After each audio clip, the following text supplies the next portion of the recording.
అందరికీ హాయ్ అండి. Welcome back to my channel quick recipes Telugu. ఇవాళ మన ఛానల్లో బండి స్టైల్లో సమోసా రెసిపీ చూపించబోతున్నాను. క్రిస్పీగా టేస్టీగా చాలా బాగుంటాయి. అచ్చం బయట మనం తిన్నప్పుడు ఏదైతే టేస్ట్ వస్తుందో అదే టేస్ట్ ఉంటుందండి. సింపుల్ గా టేస్టీగా ఈ సమోసా రెసిపీని నేను ఎలా చేశానో ఈ వీడియోలో చూపిస్తాను రండి. ముందుగా ఇక్కడ నేను 1 కప్ వరకు మైదా పిండిని తీసుకున్నాను. నేను ఈ వీడియోలో మరీ చిన్నగా కాకుండా మరీ పెద్ద సమోసా కాకుండా మీడియం సమోసా చేశాను. ఈ 1 కప్పు మైదా పిండితో ఒక 5 సమోసాలు చేసుకోవచ్చు. ఇప్పుడు ఇందులోకి 1/2 టేబుల్ స్పూన్ వరకు సాల్ట్, 1 టేబుల్ స్పూన్ ఆయిల్ వేసుకోవాలి. సమోసా క్రిస్పీగా రావాలంటే కొద్దిగా ఆయిల్ యాడ్ చేసుకోవాలి. ఇక్కడ మనం కొద్దిగా వాటర్ యాడ్ చేస్తూ పిండిని అనేది కలుపుకుందాం.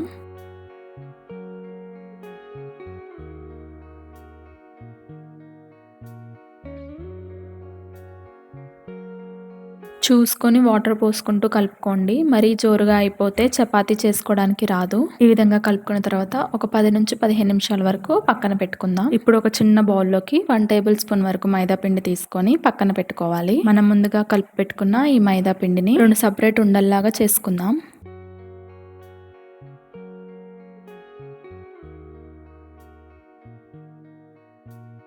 ఒక్కొక్కటి ఈ సైజు ఉంటే సరిపోతుంది.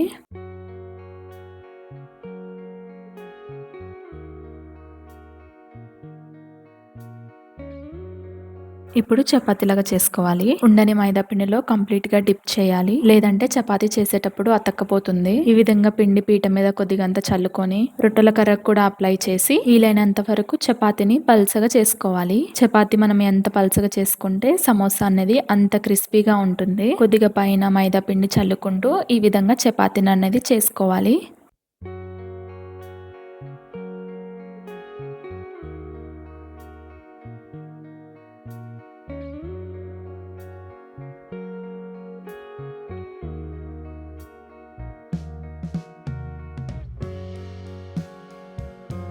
మరి రౌండ్గా రాకపోయినా పర్లేదు, మనం ఎలాగో ఎడ్జెస్ కట్ చేసుకుంటాం కాబట్టి.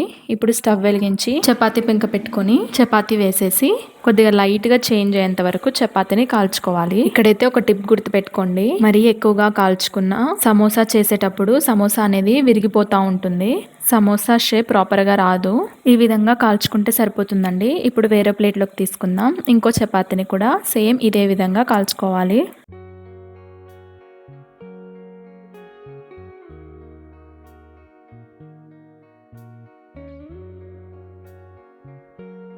ఇప్పుడు 2 చపాతీలు ఒక దాని మీద ఒకటి పెట్టేసుకొని ఎడ్జెస్ అనేది మనము కట్ చేసుకోవాలి. కట్ చేసిన ఎడ్జెస్ ని పడేయకుండా సమోసాలో స్టఫ్ లాగా వాడుకుందాం. సమోసా చేయని రాని వారికి కూడా ఈ వీడియో చూస్తే ఈజీగా సమోసా చేసుకోవచ్చండి. ఎప్పుడు బయట సమోసాయే కాకుండా ఇంట్లో కూడా ఇలా రెడీ చేసుకొని తినండి. ఒకసారి ఈ విధంగా ట్రై చేశారంటే మళ్ళీ చేసుకొని తింటారు. అంత టేస్టీగా ఉంటుంది.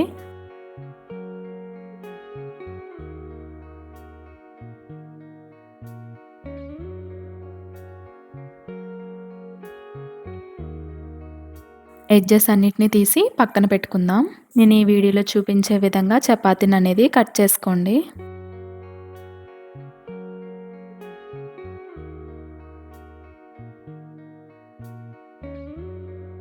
ఇప్పుడు సమోసా చేసుకోవడానికి ఒక చిన్న బౌల్లోకి 1 టేబుల్ స్పూన్ వరకు మైదా పిండి తీసుకొని అందులోకి కొద్దిగంత వాటర్ యాడ్ చేసి ఈ విధంగా కలుపుకోవాలి. ఇప్పుడు ఒక షీట్ తీసుకొని ఇలా మధ్యలో మైదా పిండిని అప్లై చేసి ఒక ఫోల్డ్ చేసుకోవాలి. రైట్ సైడ్ కూడా మైదా పిండిని అప్లై చేసి సమోసాని ఫోల్డ్ చేసుకోవడమే. నేను ఇక్కడ చూపించే విధంగా సమోసా ఫోల్డింగ్ చేయండి, చాలా ఈజీగా అయిపోతుంది. సమోసా మనం డీప్ ఫ్రై చేసిన స్టఫ్ అనేది బయటికి అస్సలు రాదు. ఇలా అన్ని షీట్స్ ని నేను ముందుగానే ఫోల్డ్ చేసి పెట్టుకున్నాను. ఎక్స్ట్రా మెలిగిన స్టఫ్ ను మనం చిన్న పీసెస్ గా కట్ చేసుకుందాం.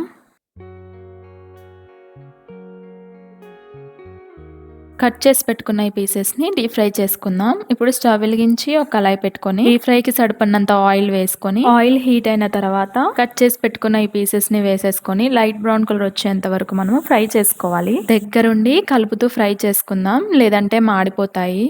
ఈ విధంగా కలర్ చేంజ్ అయితే సరిపోతుందండి. ఇప్పుడు వీటన్నిటిని ఒక బౌల్లోకి తీసేసుకోవాలి.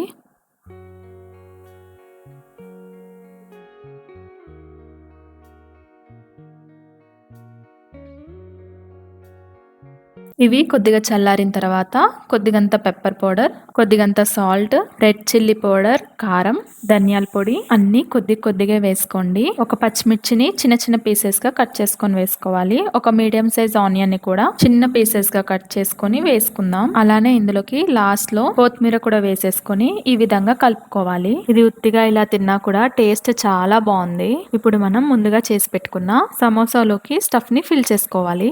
1 స్పూన్ స్టఫ్ అయితే సరిపోతుంది. ఈ విధంగా మైదాని అప్లై చేసి సమోసాని క్లోజ్ చేసుకోవాలి. ఇదే విధంగా అన్ని సమోసాలని చేసుకొని పక్కన పెట్టుకోవాలి.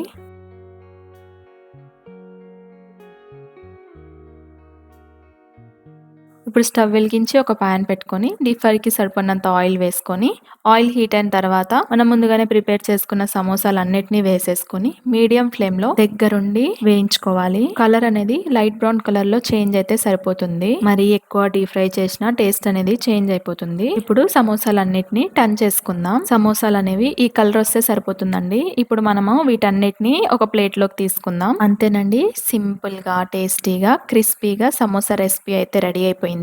మీరు కూడా తప్పకుండా ట్రై చేసి టేస్ట్ ఎలా వచ్చాయో కామెంట్ బాక్స్ లో కామెంట్ చేయండి. లాస్ట్ లో మీకు కావాలంటే ఒక 2 పచ్చిమిర్చిని కూడా ఆయిల్ లో ఈ విధంగా ఫ్రై చేసుకొని తీసుకోండి. నా ఛానల్ ని ఫస్ట్ టైం విజిట్ చేస్తున్నట్టయితే please subscribe to quick recipes Telugu. మరో కొత్త వీడియోతో రేపు కలుద్దాం. Until then bye.